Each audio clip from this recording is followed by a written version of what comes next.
He mocked the humble maid with an impossible promise, saying, "If I dance tango with you, I will marry you, certain of your victory."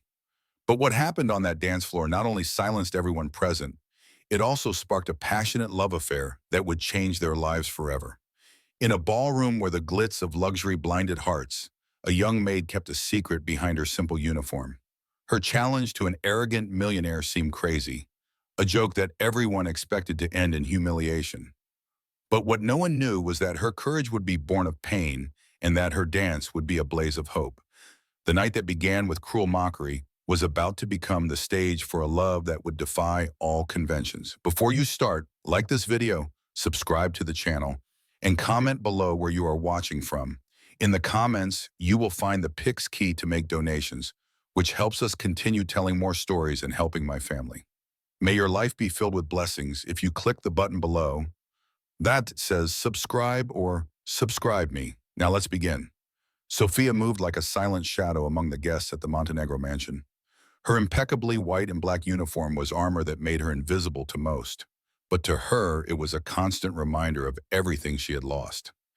Less than a year ago, she would have worn a custom-designed silk dress to a party like this. Today, her job was to make sure the champagne glasses of those who lived her former life were always full. She served with a grace that did not belong in that place, a remnant of the refined education her parents had given her before bankruptcy pulled the rug out from under her feet, taking her father from a sudden heart attack and leaving her mother bedridden, her health weakened by grief and debt. Every penny Sophia earned went toward expensive medications in the modest clinic where her mother was hospitalized.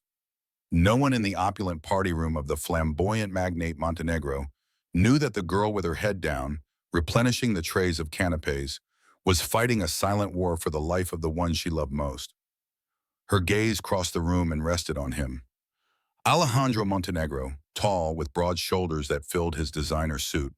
He was the center of attention. His dark hair was combed back with calculated precision, and his eyes were a brown so deep they seemed black. They analyzed everything and everyone with a boredom disguised as power. At 32, he had tripled the fortune he had inherited, becoming a legend in the business world for his ruthless coldness and strategic mind. He had no friends, only allies, no lovers, only temporary distractions. And that night, his distraction was Isabella Vasconcelos, a sociologist whose beauty was as evident as her vacuity. Isabella was hanging on his arm, laughing shrilly at something he had said, her red dress clinging to her body like a second skin. Sophia felt a pang of contempt, not for the wealth, for she had known it before, but for the arrogance, for the way Alejandro and his circle seemed to float above the rest of the world, as if the air they breathed were different. She watched for a moment as his lips curved into a cynical smile as he listened to the servile compliments of his guests. He was a king in his castle, and everyone there was his subject. The orchestra began to play a soft tango, a nostalgic melody that made Sophia's heart ache. It was her father's favorite song. He used to say that tango was not a dance, but a duel of souls, a secret conversation between two bodies. He was the one who taught her to dance on rainy afternoons in the living room of their old house, laughing as she stumbled over her feet. A stubborn tear threatened to escape, but Sophia swallowed it along with her pride. Crying was a luxury she could no longer afford. As she headed to the kitchen to fetch another bottle of sparkling wine, she passed by the group where Alejandro was standing. Isabella's voice, sharp as broken glass, reached her ears. "Alejandro, dear, just look at this. Hiring people with no class whatsoever for such an exclusive event." "That one there," she said, indicating Sophia with a disdainful movement of her head. "She looks like she's never seen a crystal glass in her life. I'm afraid she'll spill everything on my dress." The laughter that followed was cruel. Sophia stopped, her back stiffening. She felt the group's stares burning into her skin. She could ignore it, keep walking, pretend she didn't hear. That's what a maid would do. But the Sophia of before, the daughter of Ricardo Alencar, a man who taught her to have dignity above all else, could not remain silent. Alejandro, to Sophia's surprise, did not laugh. His gaze met hers for a brief second, and she saw something there.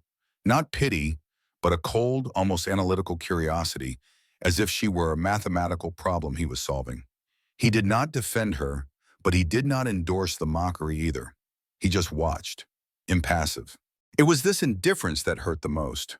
Isabella's cruelty was expected, but Alejandro's silence was a form of complicity. The tango music grew in intensity, filling the air with its dramatic passion. And at that moment, an insane idea, born of grief, humiliation, and longing for her father, took shape in Sophia's mind. A spark of rebellion lit up in her eyes. She turned around, no longer a shadow, but a presence. She placed the tray she was carrying on a nearby table with a firmness that made a slight noise, attracting even more attention. She walked toward the group, her steps measured and confident. The murmuring ceased. All eyes, including Alejandro's, were now fixed on her.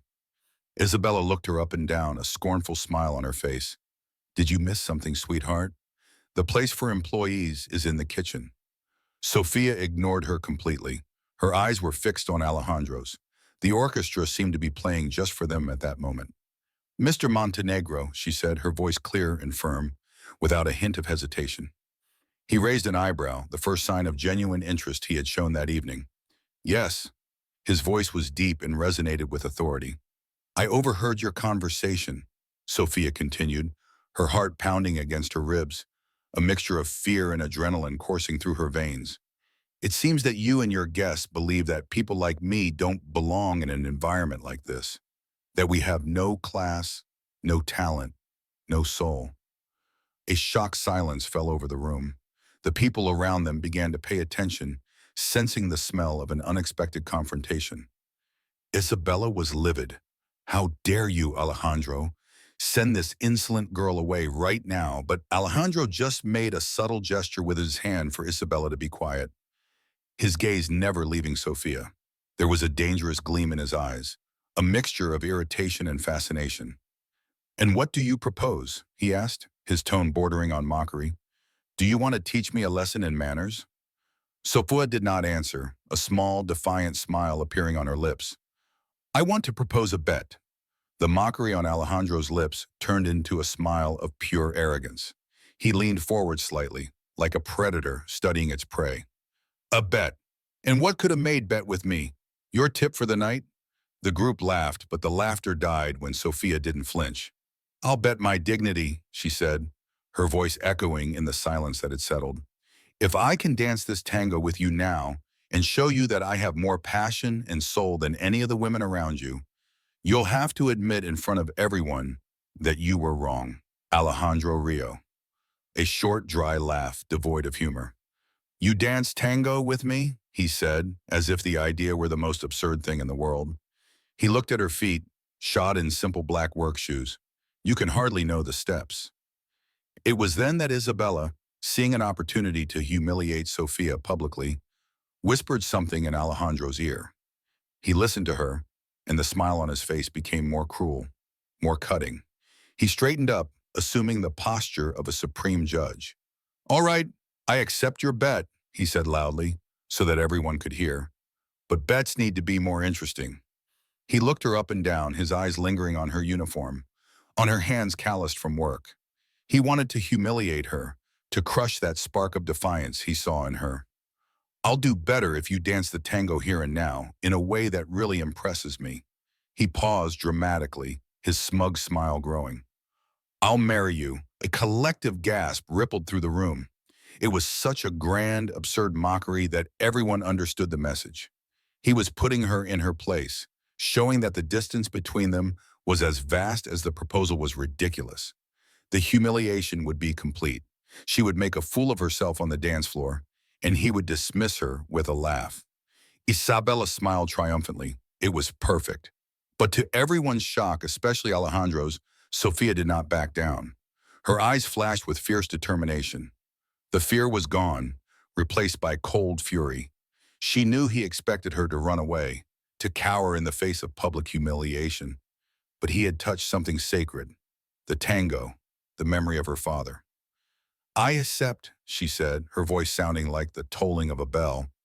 "But if I win, I don't want your name or your money. I want payment of the debt owed by the clinic where my mother is hospitalized. I want you to pay for all of her treatment, down to the last cent." For the first time that night, Alejandro Montenegro's mask cracked. He stared at her in genuine surprise. This wasn't about pride or a whim. There was a depth there he hadn't expected. But it was too late to back down. He was caught in his own arrogant trap. "As you wish," he said, his voice a little more tense. "Prepare yourself for the greatest humiliation of your life." He extended his hand, a formal and mocking gesture. Sophia walked toward him, her posture straight. The orchestra, sensing attention, stopped the soft music they were playing. The conductor, confused, looked at Alejandro, who gave an imperious nod. "Play La Comarcita," he ordered, "with everything you've got." The first chords of the world's most famous and dramatic tango echoed through the hall. The sound was a promise of passion, confrontation, and tragedy. Sophia placed her hand in his. The electric current that passed between them was instantaneous and shocking. His hand was large and warm, enveloping hers firmly. His other hand rested on her back, a firm and possessive touch that made her hold her breath.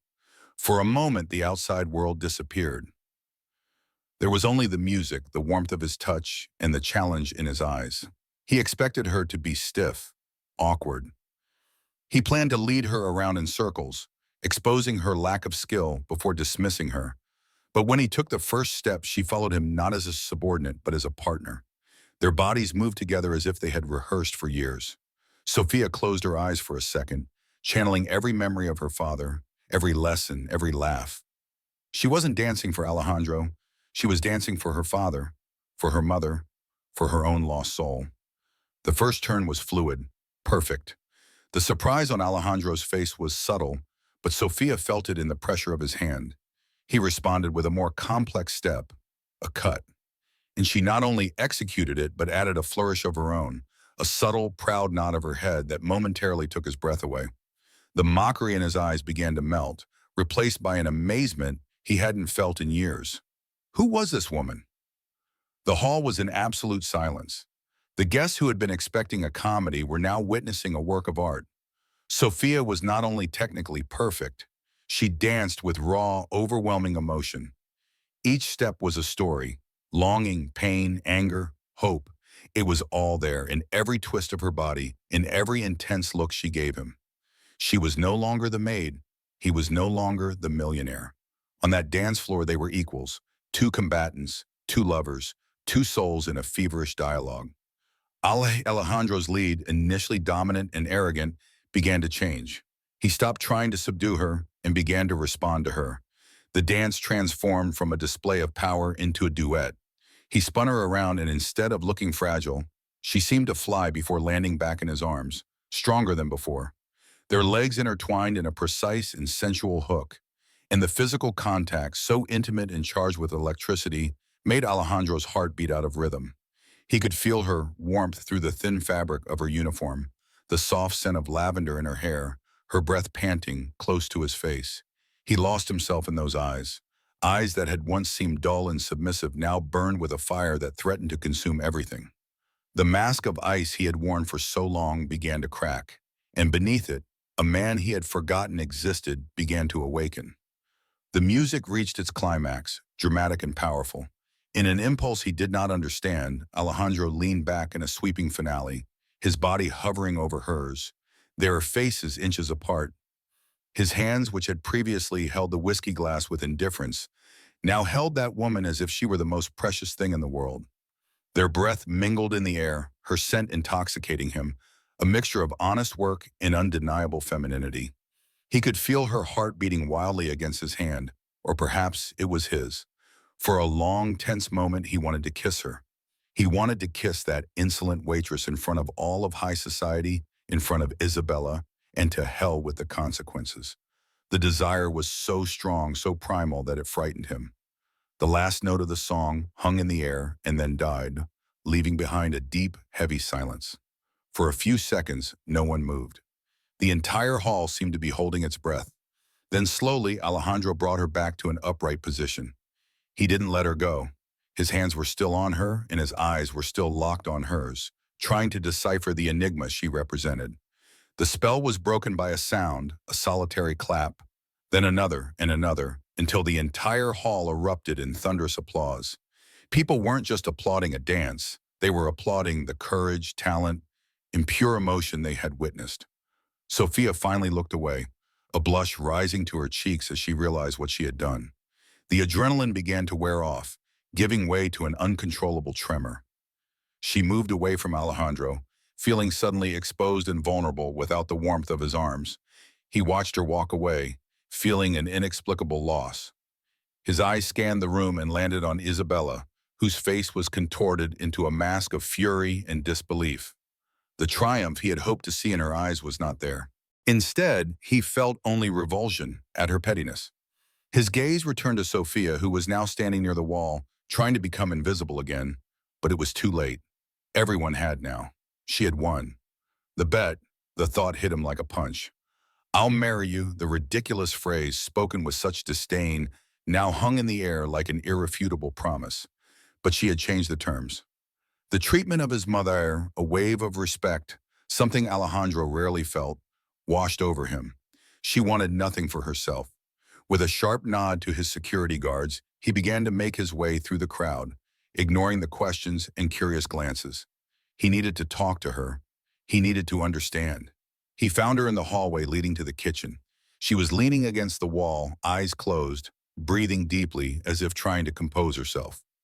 "Sophia," he said. Her name sounded strange on his lips. He didn't even know her name until that moment. He had to ask one of the security guards. She opened her eyes, surprised.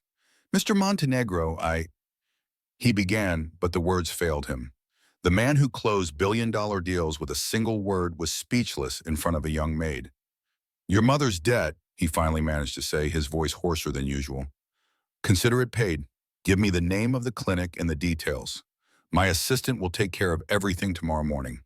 She will have the best treatment money can buy." Sophia's eyes filled with tears, but this time they were tears of relief and gratitude. "Thank you," she whispered, her voice breaking. "Thank you so much." "Don't thank me," he said brusquely, uncomfortable with his own generosity. "It was a bet I lost." He watched her, the way she tried to contain her emotions, the strength she radiated even in her vulnerability. Curiosity consumed him. "Where did you learn to dance like that?" "My father taught me," she replied, her voice still low. He loved tango. The mention of her father brought a shadow of sadness to her face, and Alejandro felt an irrational urge to erase that shadow. The ballroom door opened, and Isabella's shrill voice echoed down the hallway. "Alejandro, what are you doing here with her? Everyone is talking. You humiliated her as promised." Alejandro turned to Isabella, and for the first time he saw her as she really was, small, envious, and ugly on the inside. The beauty that had once attracted him now seemed like an empty shell. "Shut up, Isabella," he said, his voice cold as the Arctic. "The only person who was humiliated here tonight was you." He turned to Sophia again, his expression softening almost imperceptibly. "You are no longer a maid in this house. Starting tomorrow, you will work directly for me as my personal assistant." Sophia and Isabella gasped at the same time. "What?" they said in unison. "Are you crazy, Alejandro?" Isabella shouted. "She's a nobody. What will people say?" "I don't care what people will say," he replied, his gaze fixed on Sophia. "She proved tonight that she has more courage, integrity, and fire than anyone in this room. And that's what I want by my side." It was an impulsive and logical decision that went against everything he was. But something inside him, something her dancing had awakened, refused to let her return to the shadows. "Mr. Montenegro, I can't," Sophia began, stunned by the turn of events. "I don't know anything about being an assistant." "You'll learn," he cut her off. "Your salary will be 10 times what you earn now. You'll have everything you need to take care of your mother and start your life over. The only condition is that you never hide again. The woman I saw on that dance floor wasn't born to serve. She was born to shine." He approached her, ignoring Isabella's fury. He stood so close that she could feel the heat of his body. His voice dropped to a whisper that only she could hear, an intimate and dangerous tone that made her shiver. "And Sophia," he said, his hot breath in her ear, "the part about the marriage is still open." Without another word, he turned and walked back into the ballroom, leaving behind an Isabella livid with rage and a Sophia in complete shock, her heart pounding wildly and the absurd and sensual promise of a millionaire ringing in her ears. The night that should have been her ruin had just become the beginning of something much more complicated and dangerous than a simple tango. The morning sun invaded Sophia's small room like an unwanted intruder. She hadn't slept. Every inch of her body ached from the tension of the previous night, but it was her mind that was in a real battlefield. The images repeated themselves in an endless loop. The mockery on Alejandro's face, the weight of his hand on her back, the shock in his eyes when she danced, the promise to take care of her mother, the absurd job offer, and finally that dangerous and intimate whisper that still made her skin crawl. The part about the marriage was still up in the air. She sat on the bed, the thin blanket slipping from her shoulders. Was it real, or had she dreamed it all? A feverish fantasy born of exhaustion and despair. An envelope slipped under her door answered her question. Her name was written in strong, elegant handwriting. With trembling hands, she opened it. Inside was a credit card with a limit that made her gasp in a simple note. Be at Montenegro Corp at 9 a.m. sharp. A car will be waiting for you at 8 a.m. Buy appropriate clothes. Consider this in advance. Reality hit her with the force of a punch. It was true. Her life had somehow changed overnight. An hour later, dressed in her best clothes, which still seemed inadequate, Sophia entered the most expensive department store in town. The saleswomen looked at her with contempt, ready to kick her out, until she presented her platinum credit card. Their attitudes changed instantly. Fake smiles appeared, and suddenly she was a lady. Sophia felt a bitter taste in her mouth. That was how the world worked. Respect was not earned, it was bought. She chose a dark gray skirt, a white silk blouse, and low-heeled but elegant shoes, clothes that projected a competence she was far from feeling. When she looked in the mirror, she saw a stranger, a woman who seemed to belong to Alejandro's world, but whose eyes still held the panic of the girl who had served canapes the night before. The car, a black sedan with tinted windows, arrived on time. The driver, a man with serious features, opened the door for her without saying a word. The trip to the heart of the financial district was a blur of glass and steel skyscrapers. Ante Corp occupied the top of one of these titans, a monument to one man's power and ambition. Entering the lobby was like entering another universe. The marble gleamed.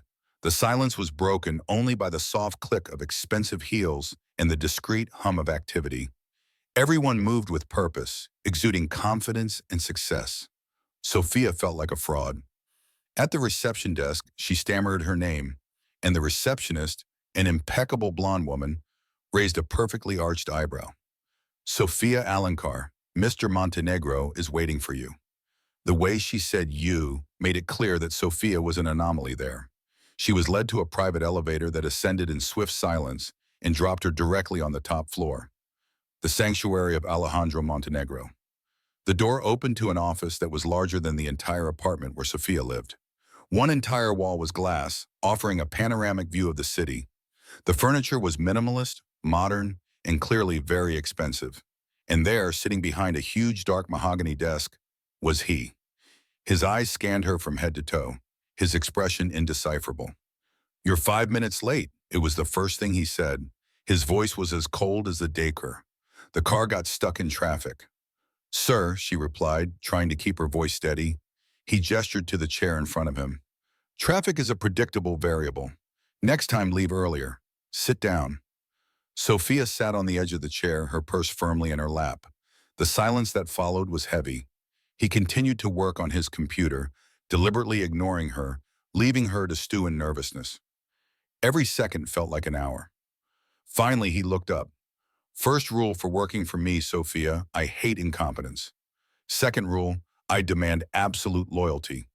Third and most important rule, never waste my time. He stood up and walked toward the window, his back to her.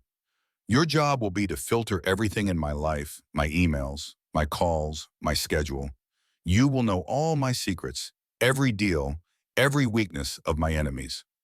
If a single word of what you see or hear in this office leaves here, I will destroy you in a way that will make your family bankruptcy look like a holiday. The threat hung in the air, cold and real. Sophia swallowed hard. I understand, sir. Good, he said, turning away. He approached her desk, leaning on it with both hands, invading her personal space. He was so close that she could see the small lines around his eyes and smell his cologne, an expensive blend of sandalwood and power. You've proven you can be bold. Now prove you can be useful. Your predecessor was fired for scheduling two conflicting meetings. Your first task is to reorganize my schedule for next week. It's a mess. The files are on the computer. You have 2 hours. He straightened up and headed for a side door. I'll be in a meeting. Don't interrupt me unless the building is on fire. And even then, think twice. And with that, he left her alone. Sophia stared at the computer screen. The schedule was a nightmare of color codes over positions and cryptic notes. It looked like a foreign language. Panic began to bubble up. She didn't know where to start. She took a deep breath, remembering why she was there. Her mother. The image of her mother, frail and pale in her hospital bed, gave her the strength she needed. She would not fail. She could not fail. She dove into the task, her mind focused and determined. She used logic, cross-referenced email files, and slowly began to unravel the chaos. The work was intense and required total concentration. She lost track of time. Suddenly, the door opened and Alejandro returned. He glanced at the clock on the wall. Her time was up. He walked over to her desk and looked at the screen over her shoulder. She held her breath, waiting for the verdict. He was silent for a long minute, his eyes examining every detail. The silence was torturous. "Did you cancel my meeting with Phoenix Corp?" he said, his voice neutral. "Yes, sir," Sophia replied, her heart sinking. They had canceled the day before, and his previous assistant hadn't recorded it. "I rescheduled it for Friday before lunch with the Japanese investors, as the agenda for both meetings is about the Asian merger. I thought it would be more productive to have them back to back." He continued to look at the screen in my lunch with the senator. "I changed it to dinner. According to her file, it's her husband's birthday this week, and she's been trying to spend lunches with him. An invitation to dinner would be seen as a consideration on your part, which may put her in a more favorable mood to discuss building permits," she explained, surprised at her own boldness. Alejandro finally moved away from the desk and looked at her. There was a new light in his eyes. It wasn't admiration, not yet, but it was a glimmer of genuine interest. "Where did you get the information about the senator's husband?" "It was in an article in a gossip magazine in your in-flight reading folder. I figured it was there for a reason." One corner of Alejandro's mouth curved into something that could almost be a smile. "Not bad, Sophia. Not bad for a dancer." The mention of dancing made her blush. The intimacy of that night seemed like a universe apart from the sterile atmosphere of the office. "Now," he continued, returning to being all business, "prepare a summary of the Kairos project. I need it in an hour." That was the pattern for the rest of the day and the week. Alejandro constantly tested her, throwing impossible tasks at her with absurd deadlines. He was demanding and patient, and rarely offered a word of praise. But slowly a rhythm began to form between them. Sophia learned to anticipate his needs, to decipher his moods from the clenching of his jaw or the tapping of his fingers on the table. And he, in turn, began to trust her, delegating increasingly important tasks. There were moments of tension that had nothing to do with work. Sometimes, when he leaned over her to look at a document, his hand would brush against hers and an electric current would pass between them, or their eyes would meet over the computer screen, and for a moment, the formality would dissipate, and they were once again the man and woman on the dance floor, engaged in a silent and sensual duel. At those moments, Sophia felt a warmth spread through her body and quickly looked away, focusing on her work to hide her blushing face. Alejandro, she noticed, also seemed affected. He became more abrupt, his voice deeper, and he moved away abruptly, as if physical contact burned him. On Friday of the first week, the calm was broken by the arrival of a hurricane, Isabella Vasconcelos. She burst into the office unannounced, completely ignoring Sophia and going straight to Alejandro, who was on a call. "Alejandro, darling, I've missed you so much," she said loudly, running her hands over his chest. Alejandro ended the call abruptly, his face becoming a mask of annoyance. "Isabella, what are you doing here? I'm working." "Oh, don't be so boring," she said, pouting. Then her eyes landed on Sophia and her face contorted in contempt. "What is she doing here? Don't tell me you actually gave that little thing a jump." "I thought it was just a joke to get rid of her. Sophia is my new personal assistant," said Alejandro, his voice dangerously calm. He broke free from Isabella, and she is extremely competent. Assistant Isabella laughed. An unpleasant sound. Alejandro, please, what will people think? Everyone at the party is commenting on your eccentric charity. You're becoming a laughingstock. I don't give a damn what people think, Alejandro said, his gaze turning icy. Sophia remained silent, feeling Isabella's venom, but determined not to give her the satisfaction of a reaction. She continued typing on her keyboard, pretending to be absorbed in her work. Isabella turned to her. So the little maid is playing secretary now. Let me guess. Your duties include fetching coffee and warming the boss's bed. She hissed, her voice low enough that only Sophia could hear. The insult was like a slap. Sophia stopped typing, her fingers hovering over the keyboard. Anger rose in her throat, hot and bitter. She looked up and met Isabella's malicious gaze. My duties, Sophia said, her voice cold and controlled, include ensuring that Mr. Montenegro's time is not wasted with irrelevant interruptions and desperate socialites. You have an appointment. Isabella's face flushed red with fury. Before she could finish her sentence, Alejandro's voice cut through the air like a whip. Enough, Isabella. He walked over to Sophia and stopped beside her chair, placing his hand protectively on the back of it. The gesture did not go unnoticed by either woman. Sophia's job is exactly what she said it is, and she does it very well. Now, if you have no business to discuss, the door is over there. Humiliated and furious, Isabella shot Sophia a look that promised revenge. You'll regret this, Alejandro. And you, she said, pointing a trembling finger at Sophia, you won't last here. With that, she turned and left, slamming the door behind her. The silence that followed was thick with tension. Sophia finally exhaled the breath she didn't even know she was holding. I'm sorry, sir, she said. I shouldn't have. You did nothing wrong. He interrupted her, his voice softer. He was still standing close to her. His proximity was both comforting and unsettling. You handled her perfectly. He stepped away, returning to his desk, and the moment of connection was broken. Back to work. But something had changed. That small act of defending her, of standing by her side against someone from his own world, created a new thread in the complex weave of their relationship. He saw her not just as an employee or an assistant, but as something more, someone who deserved his protection. In the days that followed, Sophia felt the change. Alejandro began to include her in high-level meetings, not just to take notes, but to ask for her opinion. She, with the acumen she had inherited from her father, a talented businessman, began to offer insights that surprised everyone, including Alejandro. She wasn't just efficient, she was smart. One night, they were working late, finalizing a proposal for an extremely important Arab investor. The city outside sparkled, a galaxy of lights at their feet. The office was silent except for the sound of their keyboards. Let's take a break, Alejandro said suddenly, rubbing his eyes. I'm starving.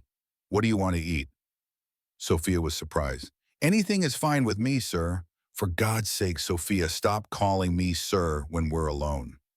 My name is Alejandro, he said with a hint of exasperation. He picked up the phone and ordered Chinese food from an expensive restaurant. As they waited, a different kind of silence settled between them, less tense and more comfortable. You remind me of him, Sophia said quietly, without thinking. Who? Alejandro asked, looking at her. My father, she said, and the words began to flow. He had the same intensity, the same dedication to work. He loved building things, doing business. Would he have liked you? Alejandro listened quietly, his attention fully on her. She talked about her family's rise and fall, about her mother's illness, about the pain and responsibility she carried. For the first time, she wasn't just a maid or an assistant. She was Sophia, a woman with a story. When she finished, he was quiet for a moment, processing it all. Your father was a prayerful man, he said finally, his voice grave. I was unfair to his memory when I took control of his assets. It was business, not personal, but I could have handled it differently. The confession shocked her. It was the closest thing to an apology she had ever imagined hearing from him. What happened to you? She asked, curiosity overcoming caution. Why are you like this? He looked out over the city, his expression closing again. Trust is a commodity for fools, Sophia. I was betrayed by the people I trusted most. My mentor tried to steal my company. The woman I thought I loved was selling information to him. I learned the hard way that in the end, you can only count on yourself. The food arrived, breaking the intensity of the moment. They ate in silence, but the space between them was now filled with a new understanding. They were two survivors, shaped by loss and betrayal, albeit on very different scales. The big meeting with Marco Vega, a rival businessman known for his charisma and aggressive tactics, was scheduled for the following week. Marco was trying to take control of a technology company that Alejandro coveted. It was a battle of titans. Marco is a shark, Alejandro warned Sofia as they prepared. He uses charm as a weapon. Don't be fooled. When Marco Vega entered the meeting room, Sofia understood what Alejandro meant. He was handsome in an Olivo-esque way, with a white smile and eyes that seemed to look directly into your soul. He greeted Alejandro with a firm handshake and a smile that didn't reach his eyes. But when he turned to Sofia, his smile became genuine. "And who is this beautiful addition to the Montenegro team?" he said, taking Sofia's hand and kissing it lightly, his gaze never leaving her. "I'm Sofia Alencar, Mr. Montenegro's assistant," Sofia said, pulling her hand back, uncomfortable with the familiarity. "Ah, the famous Sofia," Marco said, his smile widening. "Your reputation precedes you. I hear you not only organize schedules but also dance a breathtaking tango." Sofia blushed violently. The story had spread. She glanced at Alejandro and saw his jaw clenched. His eyes were shards of ice. The meeting began and the tension was palpable. Marco and Alejandro dueled with numbers and projections, each trying to outdo the other. But throughout the meeting, Marco continued to direct comments at Sofia. "Sofia, what does a brilliant mind like yours think of this growth projection? Or Miss Alencar, with your elegance, you must know that the aesthetics of a product are as important as its functionality." It was a clear tactic to destabilize Alejandro, and it was working. Alejandro was becoming increasingly monosyllabic and irritated. The final touch came when the meeting ended. Marco stood up and instead of addressing Alejandro, went straight to Sofia. "It was a pleasure, Sofia. Perhaps you would allow me to invite you to dinner one of these days to discuss something more interesting than mergers and acquisitions." Before Sofia could respond, Alejandro's voice cut through the air, low and deadly. "Miss Alencar's schedule is full, and she does not dine with the competition. Marco Rio, protect her." "Alejandro, I didn't know you had that side to you. That makes things much more interesting." He winked at Sofia and left the room. As soon as the door closed, Alejandro turned to her, his face a mask of controlled fury. "What was that?" he hissed. "I didn't do anything," Sofia defended herself, shocked by the intensity of his anger. "He was flirting with me, not the other way around." "And you liked it, didn't you?" "Careful with the compliments," he accused, taking a step toward her. "You don't know who Marco Vega is. He would use her and discard her to get what he wants, and you're different," she retorted, anger now replacing shock. "You hired me on a whim after humiliating me. Don't pretend you care about me." "I don't pretend," he growled, advancing further. He pinned her against the large glass window, placing a hand on either side of her head, trapping her. The city stretched out below them like a toy. His body was inches from hers, radiating heat and fury. "You think I don't care?" I couldn't focus on a single word that idiot said, because all I could think about was how he was looking at you, how he touched your hand, how you blushed when he mentioned dancing. Sophia's heart was racing. His anger wasn't about business. It was jealousy, raw, primitive, overwhelming. "You're my assistant," he whispered, his voice now hoarse with a different emotion. "You represent me, but it was more than that on the night of the tango, and you know it." He leaned in, his face so close that their lips almost touched. "That dress you're wearing today, I could barely keep my mind on business. You walk around this office as if you own it, and every man here, from interns to executives, turns to look at you. You think I don't see it? You think I like it, Alejandro?" she whispered, her anger dissolving into a whirlwind of confusion and desire. "I hate the way he looked at you," he confessed, his forehead touching hers. "Because it's the same way I want to look at you. It's the same way I look at you when I think you're not paying attention." And then he kissed her, It wasn't a gentle or tender kiss. It was a kiss of possession, of frustration, of desire held back for too long. It was hungry, demanding. His lips crashed against hers and she gasped at the force. For a moment, she thought about pulling away, fighting against his domination. But then a wave of her own pent-up desire hit her. The attraction that had been simmering beneath the surface since their first touch on the dance floor exploded. Her hands rose and tangled in his hair, pulling, responding to his ferocity with her own. She opened her mouth to him and the kiss deepened, becoming a dance of tongues as intense and passionate as the tango that had brought them together. His hand left the window and slid down her back, pulling her hard against his body, eliminating all the space between them. She could feel the muscles in his chest, his rapid heartbeat, the undeniable evidence of his desire against her hip. It was overwhelming, terrifying, and the most exciting thing she had ever felt. When they finally separated, they were both panting, their lips swollen and red. They stared at each other, the shock of that moment lingering in the electrified air between them. The line between boss and assistant, millionaire and former maid, had been irrevocably obliterated. They were in new territory, dangerous and unknown, unsure if what had just happened was the beginning of everything or the beginning of the end. The echo of the door slamming resounded in the vast office, like the starting gun of a race that neither of them knew how to run. Alejandro stood by the window, staring at the city without really seeing it, his knuckles white where he gripped the sill. His lips still tingled with her taste, an intoxicating blend of coffee, mint, and a sweetness that was purely Sophia. He felt a whirlwind of conflicting emotions, the possessive fury provoked by Marco Vega, the undeniable triumph of finally having her in his arms, and the overwhelming panic at what he had just done. He had broken all his rules, not just the rule of never getting involved with employees, but his fundamental rule of never ever letting anyone get so close. And Sophia, she hadn't just gotten close, she had broken through his defenses as if they didn't exist. The kiss had not been a simple act of desire, it had been a capitulation, a surrender to something that had been growing inside him from the moment he saw her challenge him in that hall. He wanted her not just in his bed, which would be simple and controllable, but in a much more complex and frightening way.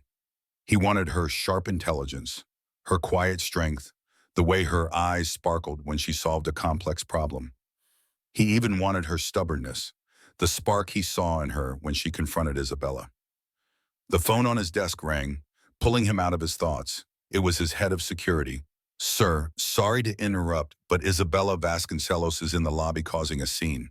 She insists on coming up. Should I call the police?" Alejandro closed his eyes, a headache throbbing in his temples. "Don't let her come up. I'll handle it." He knew he had to end this once and for all. Meanwhile, Sophia was in the women's restroom, her hands resting on the cold marble sink, trying to control her breathing. Her reflection in the mirror was that of a stranger, her lips swollen, her cheeks flushed, her eyes witty and shining with a mixture of fear and excitement. What the hell had just happened? That kiss had been nothing like the soft, hesitant kisses she had shared with her old college boyfriend. That kiss had been a fire, a storm. It had been consuming and possessive, and a terrified part of her had loved every second of it. She touched her own lips, feeling the ghost of his mouth on hers. He wanted her, and God help her, she wanted him too. The physical attraction was undeniable, an underground current that had flowed between them from the beginning. But in the last few days, something deeper had developed. She had seen glimpses of the man behind the iron mask, the surprising vulnerability when he spoke of his betrayal, the almost tender way he listened to her father's story, the genuine respect in his eyes when she presented a good idea. Alejandro Montenegro wasn't simply the arrogant billionaire who had humiliated her. He was complicated, wounded, brilliant, and beneath the icy surface, incredibly passionate. She couldn't deny it anymore. She was falling for him, and that thought was infinitely more terrifying than his anger or the kiss itself. Falling for a man like Alejandro was a path to pain. He wasn't a man of relationships, he was a man of control. What would he feel when the intensity of the moment passed? Remorse? Regret? He would fire her to restore order to his carefully constructed universe. She splashed cold water on her face, the shocking sensation helping to clear her mind. She couldn't afford to lose control. She needed her job. Her mother depended on it. With newfound determination, she straightened her hair, smoothed her hair, and left the bathroom, ready to face whatever came next. She would be professional. She would act as if nothing had happened.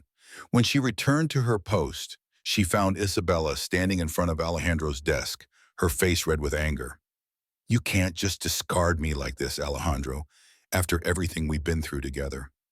Isabella's voice was shrill and desperate. Alejandro stood behind his desk, impassive. "Isabella, what we had was a convenient arrangement. Nothing more. We were never exclusive, and you know that." "It was before her," Isabella shouted, pointing an accusing finger at Sophia the moment she entered. "She poisoned your mind against me. That dirty, self-serving girl. Do you really think she cares about you? She just wants your money, you idiot." Sophia stopped, feeling all eyes on her. The accusation hit her like a punch. Money was the last thing on her mind. "Isabella, that's enough," said Alejandro, his voice dangerously low. "You're humiliating yourself. I'm humiliating myself, and you trading a woman of your caliber for trash? What would your father say if he were alive? The Montenegro family's reputation is being dragged through the mud because of your infatuation with this tango dancer." "Leave now," Alejandro ordered, his face darkening with rage. "My security guards will escort you to the exit." Two burly men appeared from the hallway. Isabella looked from Alejandro to Sophia, her eyes flashing with malice. "This isn't over. You two will regret this," she hissed before being escorted out. An awkward silence filled the office. Sophia stood still, not knowing what to do or say. Alejandro ran his hand through his hair, a rare gesture of disorder. "I apologize for that, Sophia," he said, sounding genuinely tired. "You shouldn't have been exposed to that scene." "It's okay," she murmured. The professional moment she had planned now seemed ridiculous. How could they ignore what was about to happen, or the scene that had just occurred? He walked around the desk and came toward her. Each step he took made her heart beat faster. He stopped right in front of her, his intense gaze searching hers. "You were wrong about everything," he said quietly. "Except one thing." "What?" she whispered. "She said it was because of you. And it is. Everything has changed since you walked into this office." He raised his hand and, with a tenderness that shocked her, brushed a strand of hair from her face. The touch was light, almost hesitant, but it sent waves of heat through her. "I don't know what it is, Sophia. All I know is that the thought of any other man touching you, like Marco Vega did today, drives me crazy. And when you kiss me back," he swallowed hard, "I lost all the control I thought I had." The use of "you kiss me back" instead of "I kissed you" was not lost on her. It was his way of sharing the responsibility, of acknowledging that the explosion had been mutual. "I don't know what to think, Alejandro," she confessed. Her voice trembled. "This is a mistake. I'm your employee." "Then quit," he said, his voice a low, hoarse challenge. "I can't, Mom. I'll take care of your mother. Regardless of what happens between us, my promise to you about her health remains. Consider it settled forever." The relief that flooded her was so immense that it almost made her stagger. That burden, that crushing weight she carried every day, was lifted from her shoulders with a few sentences. Tears welled up in her eyes. "Why?" she asked. "Why are you doing this?" "Because for the first time in a long time, I want something money can't buy," he said, his eyes dark and serious. "I want to see if what we have between us is real." He leaned in and kissed her again. This time there was no anger or possessiveness. The kiss was deep, exploratory, and filled with a raw emotion that left her breathless. Her hands moved up to his neck, and she surrendered to the sensation, the silent promise being made between them. When they parted, he rested his forehead against hers. "I don't know how to be good at this, Sophia. I don't do relationships, but I'm willing to try for you." The sincerity in his voice disarmed the last of her defenses. "I don't know how to do this either," she admitted, "but I want to try too." A slow, genuine smile, the first she had ever seen, spread across Alejandro's face, transforming his harsh features. "Well, in that case, how about we start with a date tonight at a place where no one knows us?" That night, he took her not to a five-star restaurant, but to a small, authentic tango club tucked away in an old neighborhood of the city. The place was dark, intimate, and full of life. A small stage housed a live band whose passionate music filled the air. They sat at a table in the back, and for the first time, they simply talked. He talked about his lonely childhood, growing up in the shadow of a powerful father, always pressured to be the best. She talked about her ambitions before her family's bankruptcy, her dream of opening an art gallery. They laughed, they shared fears, and when the band played La Concita, he stood up and held out his hand to her. "Grant me this dance, Miss Alencar." On that dimly lit dance floor, surrounded by strangers, they found each other again. The dance was different this time. Less a duel and more a conversation. It was tender, intimate. Each step, each turn was an affirmation of what was blossoming between them. When the song ended, he held her in his arms, in the middle of the dance floor, and whispered in her ear, "Sophia, I know it's crazy. I know we barely know each other, but I feel like I've been waiting for you my whole life." Later that night, he took her home to his modest apartment. He walked her to the door, and for a moment, tension hung in the air, the unspoken question of whether or not he would come in, but he simply kissed her softly. "I want to do this right, Sophia," slowly. And he left, leaving her with a heart full of dangerous hope. The next few days were a dream. They worked side by side in the office, sharing secret glances and stolen touches that were more electric than any public kiss. And at night they explored the city, going to movies, walking in parks, sharing simple dinners. Alejandro was transforming before her eyes. The cold, ruthless executive was giving way to a man who could be kind, funny, and surprisingly thoughtful. He visited Sophia's mother with her, talking to Mrs. Alencar with a respect and kindness that made her cry. He listened to her stories about her husband and promised her that Ricardo Alencar's legacy would be honored. But the shadows of their former worlds had not completely disappeared. Isabella's revenge came in the form of poisonous gossip in the media. Tabloid headlines screamed, "Montenegro tycoon and his Cinderella maid. A fairy tale, just a scam." Paparazzi photos of them were everywhere. The story of the dance and the bet was distorted, painting Sofia as a cunning social climber and Alejandro as a lovesick fool. At the office, the atmosphere changed. Sofia felt the whispers and stares behind her back. Some treated her with fawning deference, others with veiled contempt. The line between her professional and personal life was becoming untenable. The hardest blow, however, came from an unexpected source. Marco Vega, having lost the technology business to Alejandro, decided to attack in a more personal way. He leaked manipulated financial information to the press, suggesting that Montenegro Corp was in trouble and that Alejandro's love affair was affecting his business judgment. The company's stock plummeted. The board of directors called an emergency meeting. The pressure on Alejandro was immense. Sofia saw him retreat into his old shell. He became distant, preoccupied, spending sleepless nights at the office, immersed in spreadsheets and reports. Tenderness was replaced by tension. "Maybe it's better if we take a break for a while," when he said one night, his voice heavy with exhaustion. "This is becoming a distraction I can't afford." The words hit her like stabs. "A distraction? Is that what I am to you?" she asked, the pain in her voice evident. "Sophia, that's not what I meant," he said, running his hands over his face. "Look at reality. The value of my company is falling. My directors think I've lost my mind, and the media is crucifying us. Maybe they're right. Maybe I'm being a fool for feeling something real for the first time in your life," she retorted, moving closer to him. "Alejandro, don't let them do this to us. Don't let the venom of people like Isabella and the greed of men like Marco destroy the only good thing that has ever happened to you." "And how do we fight that?" he asked, his voice filled with a rare hopelessness. "They're using you to get to me. They're tarnishing your name."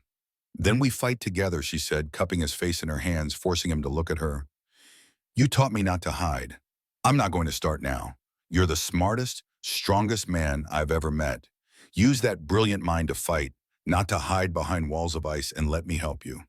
Her gaze, full of unshakable faith, seemed to pierce through his armor. He saw in her not a weakness or a distraction, but his greatest strength.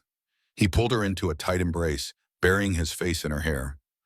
"I'm sorry, you're right." It was at that moment that Sophia realized she needed to do more than just offer moral support. She needed to prove her worth, not only to the world, but to herself. She was not a damsel in distress, waiting to be saved. She was the daughter of Ricardo Alencar, and the blood of an entrepreneur ran through her veins. While Alejandro prepared for the tense board meeting, Sofia began her own investigation. Using the research skills she had honed as his assistant, she dove deep into Marco Vega's finances.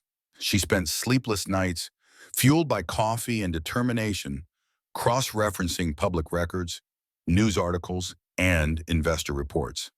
And then she found a small inconsistency, a loose thread. She pulled on it, and Marco Vega's entire house of cards began to crumble. She uncovered a pattern of market manipulation, shell companies, and fraudulent transactions. Marco wasn't just a shark, he was a criminal. She put together a complete dossier with irrefutable evidence and worked through the night to prepare a concise and powerful presentation. On the morning of the board meeting, as Alejandro donned his suit like armor for battle, Sofia placed a flash drive in his hand. "What's this?" he asked. "It's your ammunition," she said with a tired but triumphant smile. "Don't fight defensively, attack. Show them who you really are and show them who I am." Intrigued and trusting her implicitly, he took the flash drive. The meeting was brutal. The board members, older and conservative men, attacked him with questions about his conduct, his reckless relationship, and the falling stock prices. He listened to them all patiently. Then when they were done, he stood up. He didn't defend himself. He didn't talk about Sophia. He simply plugged the flash drive into the projector. "Gentlemen," he began, his voice calm and authoritative. "You are concerned about a temporary 2% drop in stock prices caused by a malicious rumor. Allow me to show you a real opportunity." He presented Sophia's findings. He not only exposed Marco Vega's fraud, but showed how Montenegro Corpia could use this information to acquire Vega's assets for a fraction of their value when the scandal inevitably came to light. He turned a personal attack into a brilliant business strategy. The room, which had been hostile, fell silent, then began to buzz with excitement. Admiration replaced censure. "That analysis is brilliant, Alejandro," said the chairman of the board. "Who discovered this?" Alejandro looked where Sofia was watching. He smiled. "My partner," he said, the word laden with meaning. "Sofia Alencar and her insight just earned us hundreds of millions of dollars." That night, the financial media exploded with news of Alejandro Montenegro's strategic genius and Marco Vega's imminent downfall.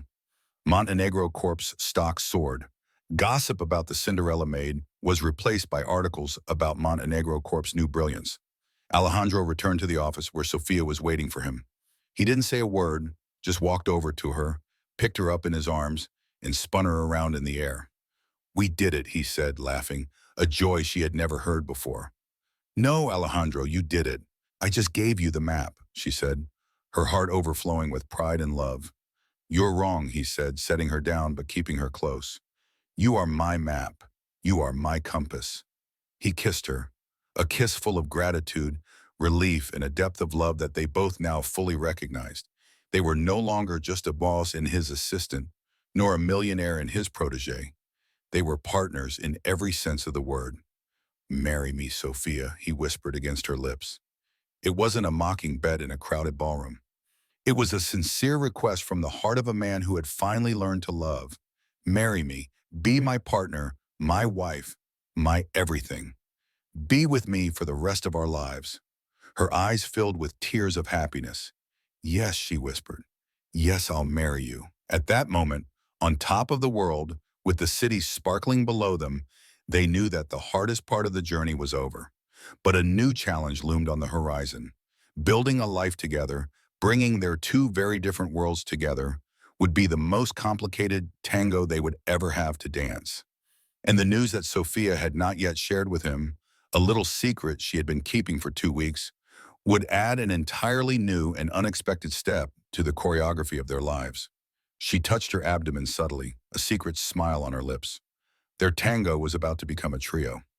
The news of the engagement of Alejandro Montenegro and Sofia Alencar hit high society like a champagne bomb. Some received it with romantic fascination, others with veiled cynicism, but no one could deny the power of the story. The former maid, who through her intelligence and courage not only won the heart of the city's most coveted tycoon, but also saved his company from a fierce attack. Sophia was no longer Cinderella. She was Queen Midas, a woman whose presence seemed to turn everything she touched into gold. The transition, however, was not without its challenges. Moving into Alejandro's penthouse, a minimalist fortress of glass, steel, and cutting-edge technology, was like moving to another planet. That space, designed for a man who kept himself at a safe distance from the world, gradually began to transform. Sophia, with her warm touch and instinct for comfort, brought life to the place. Art books began to appear on the previously empty coffee tables. The aroma of fresh coffee and homemade bread began to replace the sterile smell of air conditioning, and lush plants softened the hard lines of the architecture. Alejandro, to his own surprise, loved every change. Coming home was no longer returning to a silent sanctuary, but to a vibrant home filled with Sophia's laughter and the sound of soft music. But it was other news, the secret Sophia kept, that would really change everything. She chose the right moment to tell him. It was a quiet Sunday evening. They had just returned from a visit to her mother, who, thanks to cutting-edge treatment and the happiness of seeing her daughter so well, was making miraculous progress. They were sitting on the sofa, Sophia's feet on Alejandro's lap, while he gently massaged them. The city sparkled below them, a carpet of diamonds. "Alejandro," she began, her heart beating a little faster, "I have something to tell you." He looked up, his gaze immediately concerned. "Is everything okay, your mother?" "She's great." "We're great," she reassured him. "It's something good. I think it's wonderful, but it's big and it's going to change everything." Curiosity replaced concern in his eyes. He stopped the massage, giving her his full attention. Sophia took a deep breath, took his hand, and placed it gently on her abdomen. "Our tango," she whispered. "Ogo will have a third dancer." Alejandro became completely still. His eyes fell to where his hand rested on her. Then they returned to her face, his mind struggling to process the words. He opened his mouth to speak, but no sound came out. Panic began to bubble up in Sophia's chest. Maybe it was too soon. Maybe a man who was just learning to have a relationship wasn't ready to be a father. The silence stretched out, becoming heavy and suffocating. "Are you?" he finally managed to say in a hoarse voice. Pregnant, her eyes welled up with uncertainty. "I'm almost 2 months along. I found out just before all the drama with Marco Vega." A flood of emotions washed over his face. Shock, disbelief, fear, and then something Sophia had never seen before. A vulnerability so raw and deep that it made her catch her breath. Tears formed in the corners of his dark eyes. "A baby," he whispered, the words sounding strange and wonderful on his lips. "We're having a baby." He slid off the sofa to kneel on the floor in front of her, placing both hands on her belly with a reverence that touched her soul. He rested his forehead against hers. "Sophia, this is the most terrifying and magnificent thing I've ever heard in my life." He lifted his face, and the smile he gave her was not that of a tycoon or a boss, but of a man in awe. "I'm going to be a father." In that moment, all of Sophia's doubts dissipated.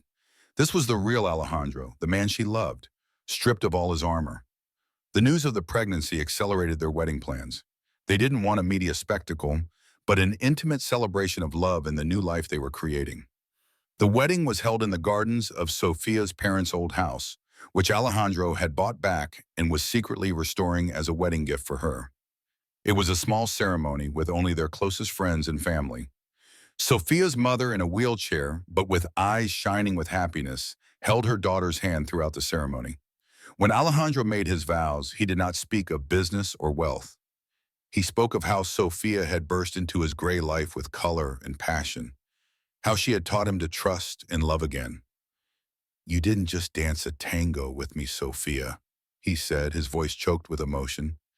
"You danced your way into my soul and awakened it. I promise to spend the rest of my life trying to be the partner you deserve in this dance." Sophia, with tears of joy streaming down her face, made her own vows, promising to be his safe haven, his partner in all battles and joys, and to love him unconditionally. Married life brought a new harmony to their lives.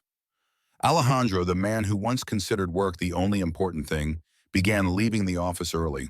He accompanied Sophia to all her prenatal appointments. He watched with fascination as the grainy ultrasound images appeared. his heart melting at the sound of his child's heartbeat. He became protective in an almost comical way, insisting that she carry nothing heavier than a purse and filling the pantry with all the healthy foods they read about in pregnancy books. Sophia, in turn, blossomed. Freed from the financial and emotional burden that had been weighing her down, she rediscovered her passion for art. With Alejandro's encouragement, she began planning the opening of the art gallery she had always dreamed of. He watched her work, fascinated by her passion and knowledge, seeing in her the same brilliant businesswoman her father had been. 6 months later, Ricardo Alencar Montenegro was born, a healthy baby with his father's dark hair and his mother's expressive eyes. Holding his son for the first time was the most transformative experience of Alejandro's life. In that little being, he saw a future he had never dared to imagine for himself. A future of laughter, sleepless nights, first steps, and first words. A legacy of love, not just wealth. Little Rick, as they called him, cemented their family. Sophia watched with a full heart as Alejandro, the feared shark of the business world, turned into a doting father, lying on the floor, making faces at his son, or walking around the penthouse at 3 a.m. with the baby on his shoulder, singing off-key lullabies. They became a team, navigating the challenges of parenthood with love and humor. They learned together how to change diapers, calm crying, and celebrate every little milestone. The old shadows that haunted them seemed like distant memories, faded by the bright light of their new life. Isabella had moved to Europe, disappearing from the social columns after a series of minor scandals. Marco Vega was facing a long legal battle, his reputation in tatters. The world that had tried to destroy them had moved on, finding new stories to devour. One afternoon a few years later, Sophia was in the office of her art gallery, now one of the most prestigious in the city, finalizing the details for a new exhibition. Rick, now a curious 3-year-old boy, was playing with blocks on the carpet. The door opened and Alejandro walked in carrying a bouquet of red roses. "For my wife." "Brilliant," he said, kissing her. "The reviews of your latest exhibition are in all the magazines. They're calling you a new voice in contemporary art. Aren't you jealous that I'm stealing the spotlight?" She joked. "Never," he said seriously. "Seeing you shine is the greatest accomplishment of my life." Rick ran up to him and Alejandro picked him up. "Daddy, can we dance?" An old tango song began to play softly on the office sound system. It was the melody that brought them together on that fateful first night. Alejandro looked at Sophia, a smile on his lips. He put Rick on his shoulders and held out his hand to his wife. "Grant me this dance, Mrs. Montenegro." Sophia laughed and accepted his hand. And there, in the middle of the art gallery of her dreams, surrounded by beautiful paintings, with her son laughing on her shoulders, she danced the tango with a man who had once humiliated her and now adored her. Their steps were familiar, their bodies moving in perfect harmony. It was no longer a duel, nor a conversation, nor even a romance. It was a celebration of a second chance, of an unlikely family, and of a love that began with arrogant defiance and blossomed into the most beautiful of partnerships. As the music ended, Alejandro tilted her back in a dramatic finale, just like that first night. But this time there was no defiance in his eyes, only infinite love. "I love you, Sophia," he whispered. More than words could say. "I love you too," she replied. And there, with little Ricky applauding, they kissed, sealing the promise of a lifetime of dancing, laughter, and love. Alejandro and Sophia's story is a powerful reminder that the true value of a family lies not in traditions or surnames, but in unconditional love and mutual respect. In the comments, you'll find the Pix key to make donations, which helps us continue telling more stories and helping my family. And if you liked it, subscribe to the channel.